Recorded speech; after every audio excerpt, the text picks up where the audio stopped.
ಒಂದು ದೊಡ್ಡ ಬಜಾರಲ್ಲಿ ಧನಪತಿ ಅನ್ನುವಂಥ ವ್ಯಾಪಾರಿ ಇದ್ದ. ಅವನ ಹತ್ರ 3 ಅಂಗಡಿ, 2 ಮನೆ, ಹೊಲ, ತೋಟ ಎಲ್ಲ ಇತ್ತು. ಆದರೂ ಮನಸ್ಸಿಗೆ ಶಾಂತಿ ಇರಲಿಲ್ಲ.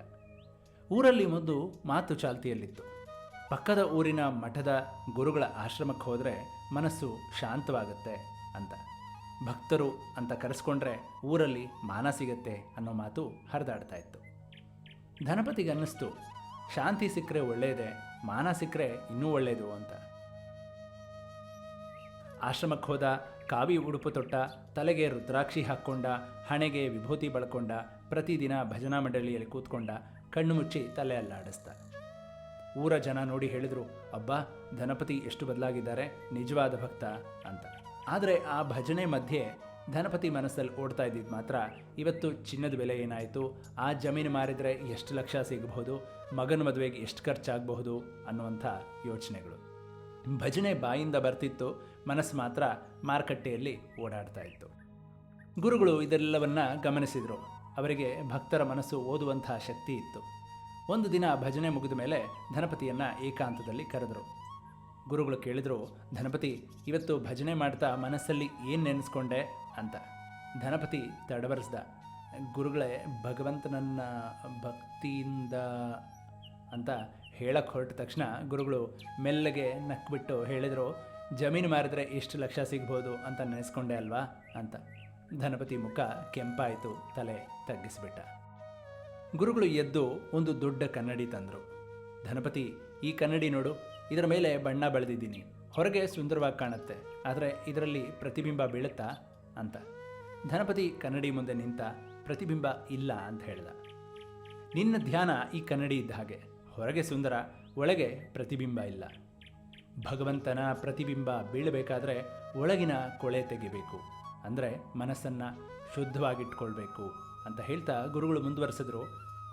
ಕರ್ಮೇಂದ್ರಿಯಗಳನ್ನು ತಡೆದು ಕುಳಿತರೆ ಸಾಲದು, ಮನಸ್ಸು ವಿಷಯಗಳಲ್ಲಿ ಅಲದಾಡಿದರೆ ಅದು ಭಕ್ತಿ ಅಲ್ಲ, ಅದು ಭಗವದ್ಗೀತೆ ಹೇಳುವ ಮಿಥ್ಯಾಚಾರ, ಅಂದರೆ ಕಪಟ ಆಚರಣೆ ಅಂತ ಗುರುಗಳು ಹೇಳಿದರು. ಹಾಗೆ ಮುಂದುವರಿತಾ ಗುರುಗಳು ಒಂದು ಉದಾಹರಣೆ ಕೂಡ ಕೊಟ್ಟರು. ಗುರುಗಳು ಧನಪತಿಯನ್ನು ಪಕ್ಕದ ಬೀದಿಗೆ ಕರ್ಕೊಂಡು ಹೋದರು. ಅಲ್ಲಿ ಒಂದು ಸಣ್ಣ ಕಿರಾಣಿ ಅಂಗಡಿ ಇತ್ತು. ಅಂಗಡಿ ಮಾಲೀಕ ರಾಮಣ್ಣ. ಸಾಮಾನ್ಯ ಮನುಷ್ಯ, ಕಾವಿ ಇಲ್ಲ, ರುದ್ರಾಕ್ಷಿ ಇಲ್ಲ, ಆದರೆ ತನ್ನ ಕೆಲಸ ಮಾಡ್ತಾ ಇದ್ದ. ಚಾಕ್ಲೇಟ್ ಕೊಡ್ತಿದ್ದ, ಲೆಕ್ಕ ಬರೀತಿದ್ದ. ಗುರುಗಳು ಹೇಳಿದರು, ಆ ರಾಮಣ್ಣನ ನೋಡು, ಅವನು ಧ್ಯಾನ ಮಾಡದೆ, ಕಾವಿ ತೊಡದೆ ಅಂಗಡಿ ನಡೆಸ್ತಿದ್ದಾನೆ. ಆದರೆ ಅವನ ಮನಸ್ಸಲ್ಲಿ ಒಂದೇ ಭಾವ, ಇದು ಭಗವಂತ ಕೊಟ್ಟ ಕೆಲಸ, ಜನರಿಗೆ ಸೇವೆ ಮಾಡ್ತಿದ್ದೀನಿ, ಹಣಕ್ಕೆ ತಕ್ಕ ತೂಕ ಕೊಡ್ತೀನಿ, ಯಾರನ್ನೂ ಮೋಸ ಮಾಡೋದಿಲ್ಲ, ಫಲದ ಆಸೆ ಇಲ್ಲದೆ ಕೆಲಸ ಮಾಡ್ತಿದ್ದಾನೆ ಅಂತ ಹೇಳ್ತಾ ಗುರುಗಳು ಮಾತು ಮುಂದುವರಿಸಿದ್ರು. ರಾಮಣ್ಣ ನಿಜವಾದ ಕರ್ಮಯೋಗಿ. ನೀನು ಕಾವಿ ತೊಟ್ಟಿದ್ರೂ ಮಿಥ್ಯಾಚಾರಿ, ಯಾಕೆಂದರೆ ಹೊರಗಿನ ಆಚರಣೆ ಮತ್ತು ಒಳಗಿನ ಮನಸ್ಸು ಬೇರೆ ಬೇರೆ ಇದೆ ಅಂತ. ಇದನ್ನು ಕೇಳಿಸ್ಕೊಂಡಂಥ ಧನಪತಿ ತಲೆ ತಗ್ಗಿಸಿ ಕೂತ್ಕೊಂಡ. ಗುರುಗಳು ಹೇಳಿದರು, ಕಾವಿ ತೊಡು ಅಥವಾ ತೊಡಬೇಡ, ಅದು ಮುಖ್ಯ ಅಲ್ಲ, ನಿನ್ನ ವ್ಯಾಪಾರ ಮಾಡು. ಆದರೆ ಮೊದಲನೇದು ಮೋಸ ಮಾಡಬೇಡ, ಎರಡನೇದು ಲಾಭದ ಮೇಲೆ ಮನಸ್ಸು ನಿಲ್ಲಿಸಬೇಡ, ಮೂರನೇದು ಭಜನೆ ಮಾಡಿದಾಗ ಮನಸ್ಸು ಭಜನೆಯಲ್ಲೇ ಇರಲಿ, ನಾಲ್ಕನೇದು ಜನರಿಗೆ ಸೇವೆ ಮಾಡು ಅಂತ. ಧನಪತಿ ಮನೆಗೆ ಹೋದ, ಕಾವಿ ತೆಗೆದ, ಸಾಮಾನ್ಯ ಬಟ್ಟೆ ಹಾಕ್ಕೊಂಡ, ತನ್ನ ವ್ಯಾಪಾರ ಪ್ರಾಮಾಣಿಕವಾಗಿ ಮಾಡೋಕ್ಕೆ ಶುರು ಮಾಡ್ದ. ಹಣ ಮಾಡ್ದ, ಆದರೆ ಬಡವರಿಗೆ ಅದನ್ನು ದಾನ ಮಾಡ್ದ. 6 ತಿಂಗಳ ನಂತರ ಮನಸ್ಸಿಗೆ ನಿಜವಾದ ಶಾಂತಿ ಸಿಕ್ತು. ಕಾವಿ ತೊಟ್ಟಾಗ ಸಿಗದೇ ಇದ್ದಂಥ ಶಾಂತಿ ಪ್ರಾಮಾಣಿಕ ಕರ್ಮದಲ್ಲಿ ಅವನಿಗೆ ಸಿಕ್ತು.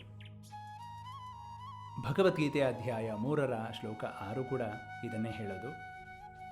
ಶ್ಲೋಕ ಹೀಗಿದೆ: ಶ್ರೀ ಭಗವಾನ್ ಉವಾಚ ಕರ್ಮೇಂದ್ರಿಯಾಣಿ ಸಂಯಮ್ಯ ಯಾಸ್ತೆ ಮನಸಾ ಸ್ಮರನ್ ಇಂದ್ರಿಯಾರ್ಥಾನ್ ವಿಮೂಢಾತ್ಮ ಮಿಥ್ಯಾಚಾರ ಸ ಉಚ್ಯತೆ.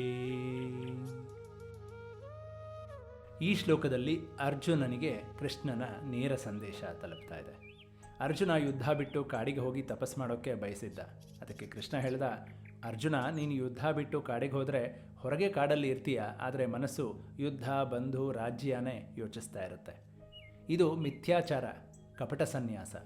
ಬದಲಾಗಿ ಯುದ್ಧ ಮಾಡು, ಆದರೆ ಫಲ ನನಗರ್ಪಿಸು, ಮನಸ್ಸು ನನ್ನಲ್ಲಿ ನಿಲ್ಲಿಸಿ ಕರ್ಮ ಮಾಡು, ಇದು ನಿಜವಾದ ಕರ್ಮಯೋಗ ಅಂತ ಕೃಷ್ಣ ತಿಳಿಸಿದ. ಈ ಶ್ಲೋಕದಿಂದ ನಾವು ರೂಢಿಸಿಕೊಳ್ಳಬೇಕಾದಂಥ 7 ಜೀವನ ಪಾಠಗಳು ಮೊದಲನೇದು ಹೊರಗಿನ ಆಚರಣೆಗಿಂತ ಒಳಗಿನ ಶುದ್ಧತೆ ಮುಖ್ಯ. ಎರಡನೇದು ಧಾರ್ಮಿಕ ಮುಖವಾಡ ಧರ್ಮ ಅಲ್ಲ. ಮೂರನೇದು ಕ್ರಿಯೆ ಮತ್ತು ಮನಸ್ಸು ಒಂದಾಗಿರಲಿ. ನಾಲ್ಕನೇದು ಸ್ವಯಂ ಮೋಸ ಮಾಡ್ಕೋಬೇಡ. ಐದನೇದು ಪ್ರಾಮಾಣಿಕ ಕರ್ಮ ನಕಲಿ ಧ್ಯಾನಕ್ಕಿಂತ ಶ್ರೇಷ್ಠ. ಆರನೇದು ಮನಸ್ಸನ್ನು ಸಾಕ್ಷಿ ಮಾಡ್ಕೋ. ಏಳನೇದು ಭಗವಂತ ಮನಸ್ಸು ನೋಡ್ತಾನೆ, ಕ್ರಿಯೆ ಅಲ್ಲ ಅನ್ನೋದು. ಕೊನೆಯದಾಗಿ ದೇವಸ್ಥಾನದ ಗಂಟೆ ಶಬ್ದ ಕೇಳಿಸಿದ್ರೆ ಸಾಲದು, ಮನಸ್ಸಿನ ಗಂಟೆ ಬಾರಿಸಬೇಕು. ಕಣ್ಣು ಮುಚ್ಚಿದರೆ ಸಾಲದು, ಮನಸ್ಸು ತೆರಿಬೇಕು. ಕಾವಿ ತೊಟ್ಟರೆ ಸಾಲದು, ಅಹಂಕಾರ ತ್ಯಜಿಸಬೇಕು.